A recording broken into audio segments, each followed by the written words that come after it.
Welcome to the Nerd Party.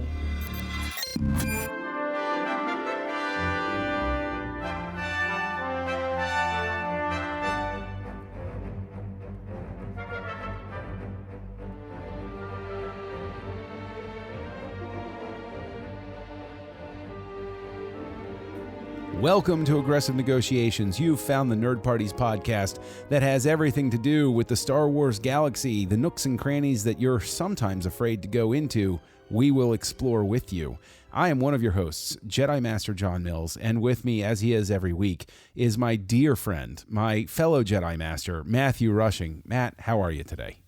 You know what? I'm doing great, John. I'm just excited to be here to talk a little bit more about, our experience. If I can't believe that, it's over already, and yet, wow, the memories are still just as fresh. Yeah, just in case anybody missed last week or is playing catch up or something like that, Matt and I actually got a couple of requests. We were very graciously invited to go to Skywalker Ranch and the annual Lucasfilm picnic by friend of the show, Nick Anastasio, and we recorded an episode last week with Nick after we had gone to Skywalker Ranch for the first time. And I had actually gotten a question, Matt, from a relatively new listener. Nick is a longtime friend of the show, and he's a great guy. And he works for ILM, and he, we know him, and we got to meet him in person. We talked about that time at the ranch last week, but the request we got from some people was to talk a little bit more in depth about other things that we did and other places that we saw. And even more importantly, I think this is something that we sort of glossed over last week. I mean, we mentioned it, but we actually met in person for the first time.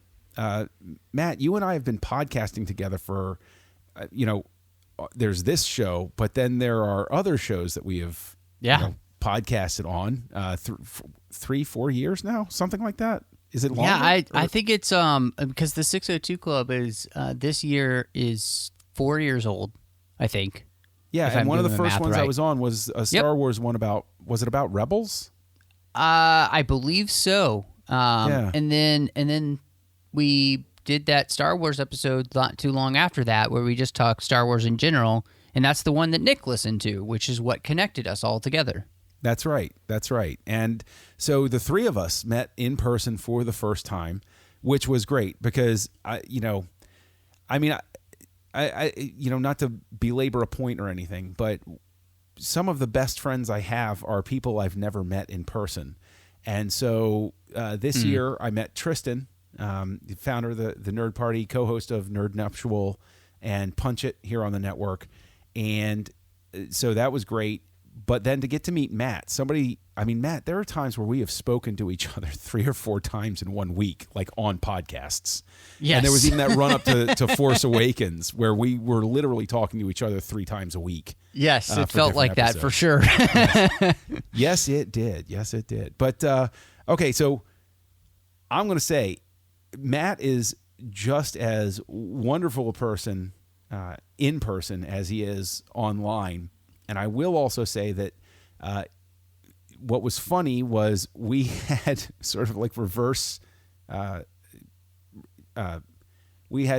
reactions to each other where I said to you, "You're bigger than I thought you were." And you said to me, I said to you, "You're smaller than I thought you were going to be." Yeah, we're actually roughly the same size. And it was like, oh, yeah. You're not a tiny little head on my computer. That's no, cool. I know. It was hilarious. And what was great is that, we met at the airport. I had gotten in there first, so I was just waiting for you. I actually finished a book while I was waiting for you. And, we ended up driving over together to ILM to meet up with Nick because he was working half the day. And we got the tour of ILM, which was so cool. And what I loved is, I had gotten to visit there before, but it's still so exciting to be there to see where they, make all the things that we love pretty much. And, it's we actually got to see a couple of in and out places that I hadn't seen before, and so it was great being there to look around and walk around these halls, to which so many amazing directors. I mean, we even passed that wall that has all of the people who have been there that have spoken, and I mean, we're talking like Scorsese and I mean, just all these incredible directors and actors that have been there to talk about their craft at ILM, and it's a magical place to be. It really and truly is. And one other decorating thing that's on the walls, when you're not walking through essentially a vault of film accomplishment of the last several decades, are all of these old movie posters, foreign versions of movie posters that are from Lucas's personal collection. And I'll tell you what, man, like that, it suddenly made sense to me why Star Wars posters have always rocked, because I see what informed them. Like you can go around, you can see all of this stuff, and you're like, wow, okay, I get the vibe now. I really do get how steeped in this culture things were, those posters were. But walking through the treasure trove of stuff, one of the things that jumped out is that they have an optical compositor there that had been used on the 10 Commandments. And I have, I've never worked in film or anything, and Nick walked us through and told us, well, this goes here and this goes there and this threads through here and you have to do this and this. And it was such an amazing, I mean, we all watch the behind the scenes stuff about Star Wars, about everything that went into making it. And other films, we know we've been behind the curtain, but to actually see this machine, to understand the levels of frustration that there must have been to try to put these things together. And when something didn't go right, I'm surprised that thing hasn't been taken, somebody didn't take a baseball bat to that thing. I can go all Office Space on it, in a parking lot. Yeah, mainly it's just because it was too big to pull out into that, abandoned field. That's a good point. You're absolutely right. It's what's so neat is to walk around, and of course, there's all of this amazing equipment that they have, older equipment. Nick was telling us they have one of the old film cutters, that they actually had to go and use, and it's so heavy they couldn't move it to another office, but they needed it to cut some film the old school way. So they're just in this hallway where there's elevators, and they're working on a movie there because that's the only place there was no way they could move it. And just, I mean, everywhere you turn, there's, there's the models from Galaxy Quest. Oh, there's, original Stormtrooper armor from, Empire Strikes Back or New Hope. There's, it's just, it kind of boggles the mind. One of the coolest things I think we saw, I mean, this isn't a Star Wars thing, but we saw the office of the gentleman who actually has the saucer from the Star Trek VI Enterprise it's awesome. It's amazeballs. It's so cool. Yeah, to actually look at that thing and just be like, wow. And see like even the little torpedo scorch mark from, absolutely. I know specifically which scorch mark that is. It's from when the bird of prey is behind the Enterprise and it fires and you see it come and bounce off the saucer. It's just so, I mean, I think the thing that's so neat about being there is just, it's a place that innovation has happened for so many years. And when you think about, I mean, you walk the halls and there is one floor where they just have all of the movie posters of every movie that they've worked on.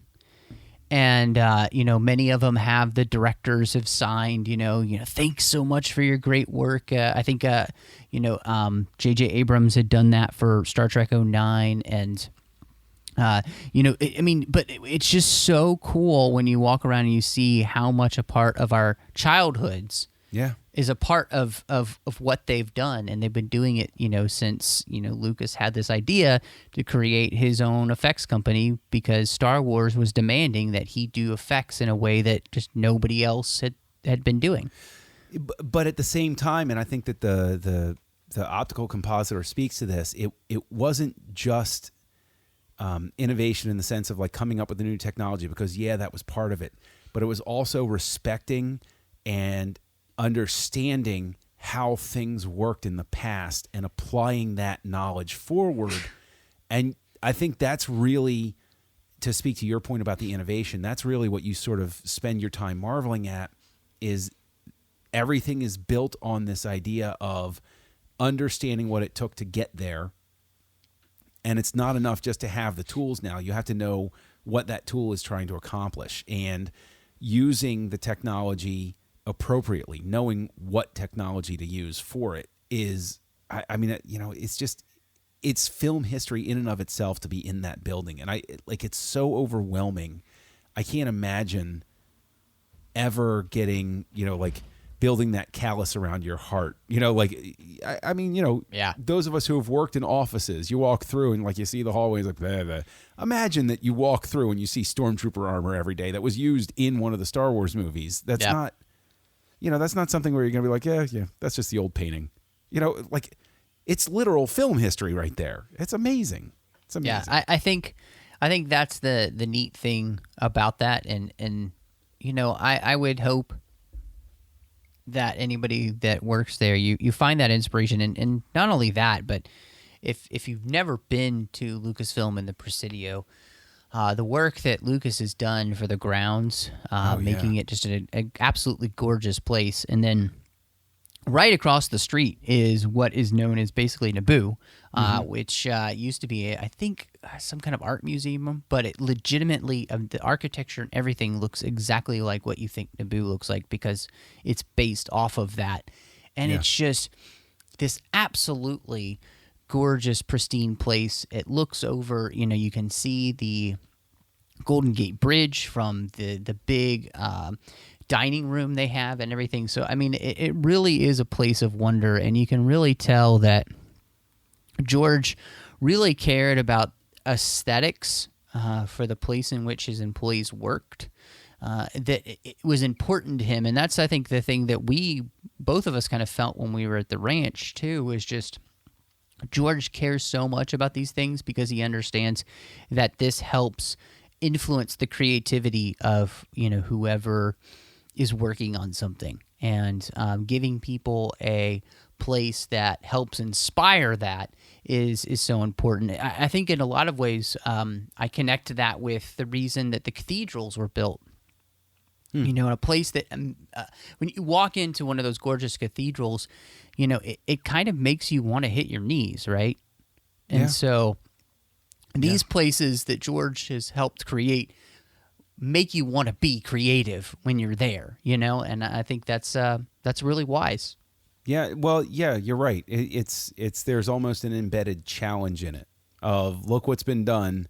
What are you going to do to deserve a place here on this wall or in this hallway? Or, I mean, even you know, like even this the display case with Krennic's shuttle in the stairwell.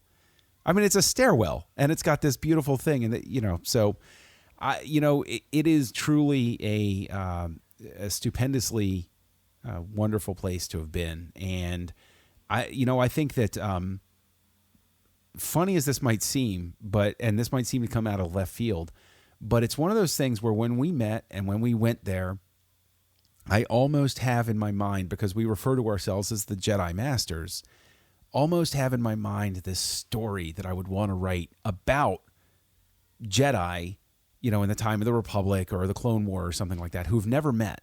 You know, I mean, the Jedi obviously have the holonet and everything like that. It's almost like the Jedi coming together and meeting each other because they've been called for a meeting at the temple, or, you know, like, and they're walking in together, and it's like, hey man, you know, what's going on? You know, how are things over at Seleucumai? Oh, it's crazy. What's going on at Geonosis? Oh, I don't even have time to go into that. And you know, it's super cool. And what's amazing to me especially is that everybody we did meet was so cool, was so nice, and like without fail. I thought that was really, really neat. And you know, and that extended to the ranch as well. Mm-hmm. Like all of the people that we ran across, doesn't matter who they were or what their name was or anything like that. They were just cool people. And I think it's a really important grounding thing to realize that they're just people too. And they're doing their thing. Yeah, I think that's cool. Yeah, I mean, you're absolutely right, because I'm thinking, we met his friend Keith, who's working on some big films right now. We met his friend Bernardo, who's working on some big films right now. Mm-hmm. I mean, we ran into the likes of Dave Filoni, who's working on some great things right now. And each one of them all just come off as these down-to-earth, very humble people. They love what they do, and they're committed to it. But there isn't any swagger there, Right. And in fact, Nick even said something to Dave, and Filoni was like, it's really, it's George. I just make things, Right. And that kind of attitude, I think, is just something that's lost in Hollywood these days, and just the kind of like celebrity culture that we're in. And that isn't these people. These people that are working on the things that you love are doing it because they love it, but they're just doing it to do a good job. And I loved meeting everyone behind the scenes that Nick got us a chance to introduce us to, because all of them were just phenomenal people, one. And two, it was just a joy to hear their stories, to hear how they, got involved with filmmaking and all of those things, and how they kind of fell into it, some of them. And some of them, it was more on purpose, but each one had their own individual story that kind of led them to this place. And it was, I just really appreciate the fact that we got that opportunity. It was just beyond words, honestly. Yeah, it really was. And I think that the vibe, like it's really amazing when you think about it, because, and we made reference to this when we were talking with Nick on the show we released previously, when we were recording with him. We talked about how this is definitely something like just being at that picnic and being with all of those people, being at a place where you got to imagine it's such a high pressure job that all of these people have. And to have it really, even though there were hundreds of people there, it felt like a family picnic. It felt like a family reunion. And to have that fostered is pretty amazing. And to answer a question that we were asked, the food was good.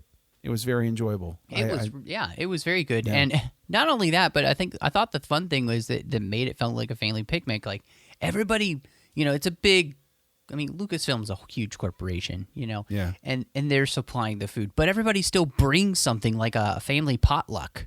Yeah, and there are everybody just brought like a tables salad and or tables, something. of like desserts and salads, and it was just so much fun, and I think that family feeling was something that you could really sense, and people just getting an opportunity to hang out and hearing about their work and what they do for a living. We all think, oh, that's so cool, but part of that too is like it's their job.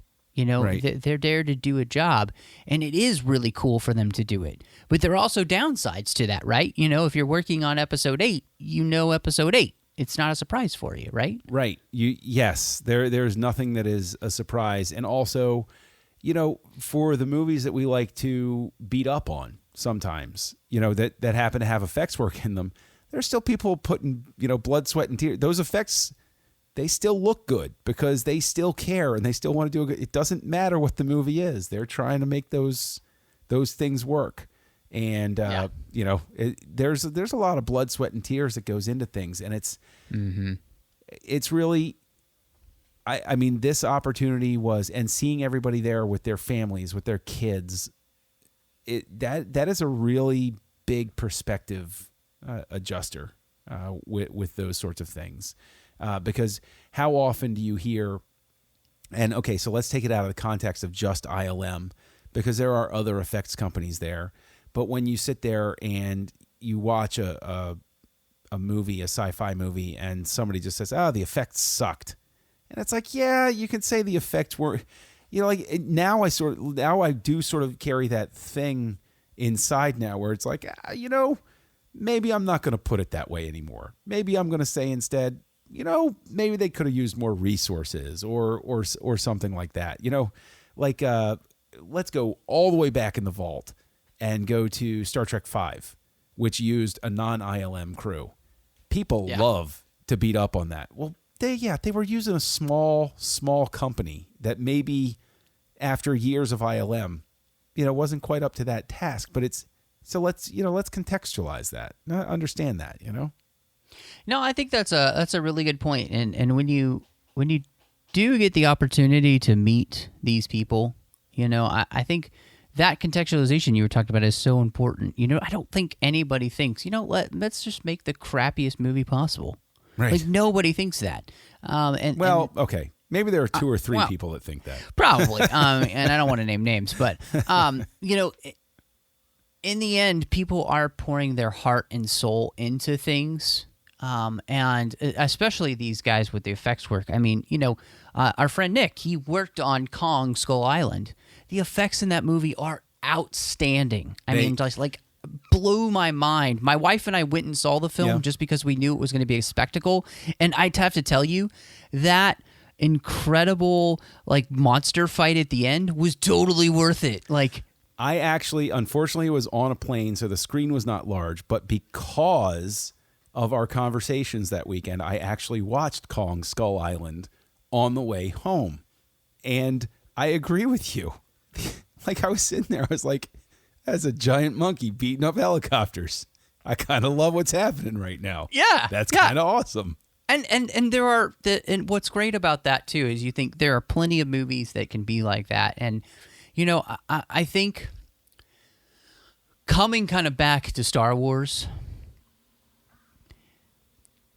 it's really wonderful that Star Wars has never been that thing yet. Yeah, that that's true. It's just been the thing where it's about the effects. George always used the effects to tell a story. Mm-hmm. And it was meant to tell you something about that world. And then obviously, with the prequels opening up the ability for him to really explore this world in a way he had never done before, the Clone Wars doing the same thing, and now with the sequel trilogy, we get the opportunity to do that again. I think that's the most important thing that you see in George Lucas's legacy and in the legacy of Star Wars is that effects are meant to be used to tell a story, not the effects just used for the effects' sake. But the convincing, like if you can make the effects appropriately convincing, it will allow the audience to slip into that world and appreciate the story instead of being distracted by anything. So I think that's really the fine line that I think Star Wars has walked for a very long time is, and there are times where it's crossed over the line. Everybody, has a misstep here or there, but it's that fine line of being so good that it allows people to slip into it, but not so good that you don't, you're not paying attention to the story anymore. Like you can be too good and you can be too bad, and just navigating that narrow corridor. I think that's a bigger trick than people think. Yeah. And, no, I absolutely agree with you. Yeah. And Star Wars has managed to navigate it rather successfully over the how many are we up to? 8 movies now? Yeah. 9. Clone Wars was animated, so we can't count that. Yeah, that's true. But, although there are still effects in animated movies. That is also very true. So. People don't realize that it takes a lot to do an animated movie. So I'm going to throw Clone Wars back in on that one. Yeah, there you go. Clone Wars still counts. It was just a fantastic experience, and we had a wonderful time getting to hang out with Nick, hear his stories. Mm-hmm. I mean, seriously, you can ask Nick a question, and I mean, you just get this amazing tale. And his experience of working with George and Dave brings so much wisdom to what he knows of Star Wars and what he's learned as a person about making film and everything. And I think we are just grateful. I mean, this is not meant to be like, oh, how great we are. I mean, we were blessed because of what we did to be able to meet people who genuinely like what we did, and we love what they do, and it's just kind of a mutual appreciation society, honestly. And we just love that this happened to be the opportunity we had, and it happened to be the first time that we met. Yeah, and I will also say that Nick made a joke at one point that he'd write a memoir of his times at some point in the future, and I want to pre-order that thing. I want to encourage him to do that, because I think the more that people behind the scenes talk about their experiences, the better it is for everybody. I really do. I really do. Yeah, no, I absolutely agree with you. And I think, we've talked about that before when we've talked about the extras on the Blu-rays and things like that. And I think one of the things that I personally love about extras is it gives you an opportunity to see what goes into a movie, and for me, being an extras junkie, that's where, like the Lord of the Rings and the Hobbit films really... The amount of extras that were available there to really give you the thought process of the creator and the movie makers and everybody behind the scenes for what they're doing in all the different areas, I think to me, that really serves the fans, because we do get to then see and experience what that's like behind the scenes of this, and to really understand how much work it is to do what it is that they do. And, I think we both just have such a even better appreciation for that now, having kind of gotten to peek behind the curtain a little bit and see the man there pulling all the levers. Absolutely. And, speaking of work, I'm going to say right now that Matt Rushing is one of the hardest working men in podcasting. That's without a doubt. We love bringing this show to you. We would love to hear from you. If there's a question we have left unanswered, we had this specific reminiscence because we had requests for us to talk about stuff. If there's something we still haven't answered, drop us a line. Please go to thenerdparty.com/contact, look up Aggressive Negotiations, drop us a line. We will more than gladly answer any question you have. And we can also answer your questions if you reach out to us on Twitter. The show's Twitter account is at the Jedi Masters on Twitter, and the network's is at Join Nerd Party. The Nerd Party is home to a lot of fantastic shows. If you like Aggressive Negotiations and you haven't explored the others, we encourage you. Check out Filibuster. Check out Nerd Nuptial. Check out Great Shot Kid. Check out SETI Alpha 3. And Punch It. And, seriously, we're a healthy network, and we've got a lot of stuff catering to a lot of tastes. So, come on by the Nerd Party. But if they've come out and they've reached out to us through these official channels, Matt, where can they reach out to you online? Yeah, you can find me all over the place. Twitter, MattRushing02 is a good place to go. Instagram at mrushing. I do have some pictures there from our time in San Francisco and at the ranch and all that kind of stuff, so make sure you check that out. I'm also on this network doing Owl Posts with Drea Coffin, where we're talking about each and every book of the Harry Potter universe, but going chapter by chapter. And so we are right in the middle of, and I do say right in the middle because we are, of the Chamber of Secrets, so do make sure you check that out.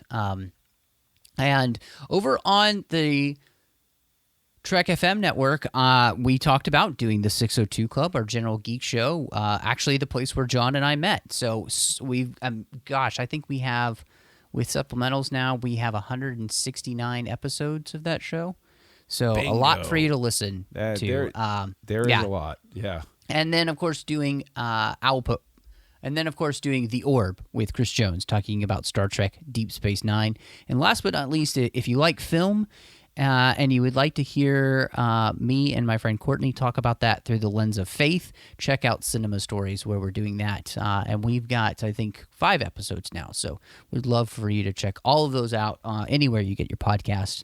But John, I'd be remiss, of course, if I did not ask you where all of our wonderful listeners can find you and what you're up to, because you are the hardest working man in podcasting. Oh, not hardly, Matt. Not hardly. And I'm sorry for failing to mention Outpost earlier. It truly is a fantastic show, and it's got quite the rabid fan base. And so if you're a Harry Potter fan, it's pretty cool, man. So just to add on there, it is a really good show, and Cinema Stories is too.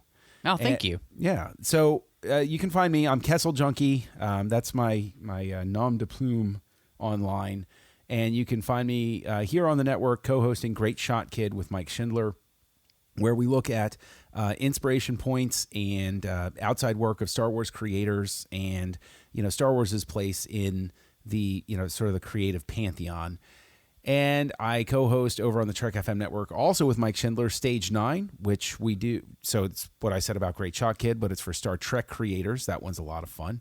And you can also find me co-hosting Words with Nerds with my pal Craig, where we, it defies description, to be honest with you. It absolutely does. Yes. Words don't do it justice, to be honest, which is ironic because it's called Words with Nerds. So, noodle that one through. But that's where everybody can reach us. And so, with that, Matt, I think there's only one thing left to say. I think it's time to close negotiations. John, negotiations are closed.